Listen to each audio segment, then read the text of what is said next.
Mikellä on semmonen tasainen ja rauhallinen luonne. Se on semmonen luotettava, sen selkeä uskaltaa laittaa kenet vaan.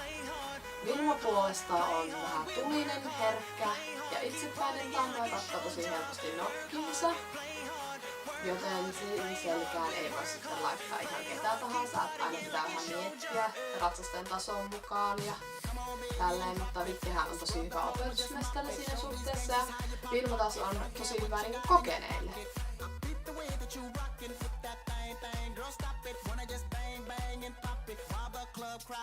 Tällä hetkellä mä haluaisin varmaankin jonkun uuden satulahuoven Vilmalle, jonkun harmaan tai sitten jonkun turkoosin tai sitten jonkun tosi ihanan bling bling pinkkisatulahuovan. Ehkä jossain vaiheessa löydän sellaisen mieluisen, mikä ostaa sitten.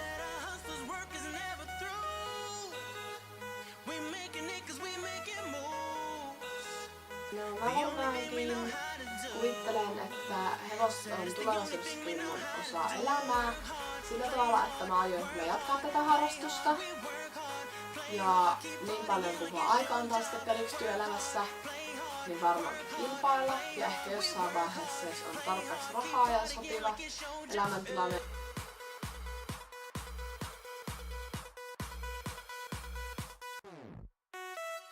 Mä oon aloittanut ratsastuksen Rauhalahden tallilla Kuopiossa sellaisella valkoisella ponilla. Se taisi olla Ruuna, mutta nimeä en muista enää. Olin silloin 5 vuotta vanha.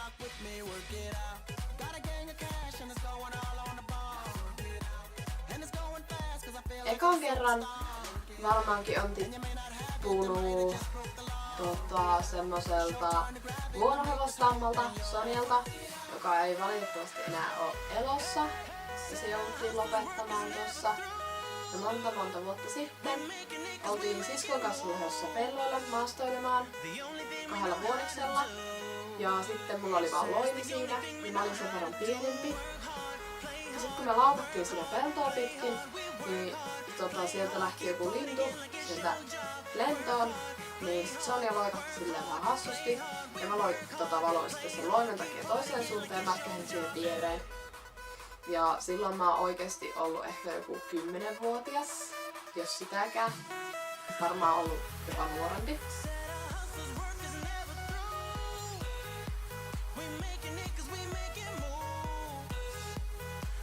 Viken kanssa mä kirjoitinkin tänne blogiin aikoinaan ensimmäisen postauksen tarinan, miten me päädyttiin yhteen. Joten sitten te päästä lukemaan sen sieltä etsimällä niitä vanhempia postauksia. Ja Vilman kanssa päädyttiin sillä tavalla yhteen, että se tuli meidän tallille viime vuonna, eli 2013 elokuussa. Ja sitten mä rupesin liikuttelemaan sitä pikkuhiljaa se sitten siirtyi mulle ja nyt 2014 vuonna elokuussa tuleekin meillä vuosi täyteen yhteistä taivasta.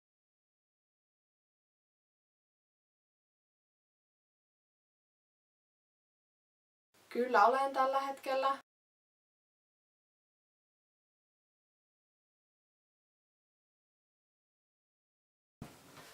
Mulla on oikeastaan paljon hyviä kavereita, mutta sitten tosi hyviä ystäviä ei ole niin paljon, mutta kyllä niitäkin on mun mielestä aika paljon.